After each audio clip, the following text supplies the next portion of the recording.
קהל יקר בקר שקט, נמצאת איתנו כאן הערב משפחתה של סמל ראשון שיראל חיים טור, זיכרונה לברכה.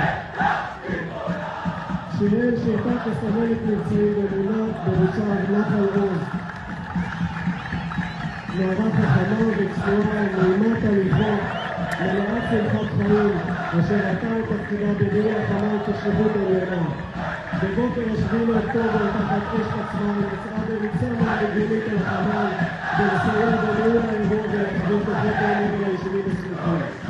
שיראל נפלה על הגנת המוצב ובגבורתה בכל רוחה הצילה חיים רבים. בת 20 הייתה במופלא. שיראל אחותו של פיזיותרפיסט מחלקת הנוער במועדון ברק חיים. אני מתכבד להזמין את משפחת חיים טור יחד עם ראש עיריית ראשון לציון רז קיסלי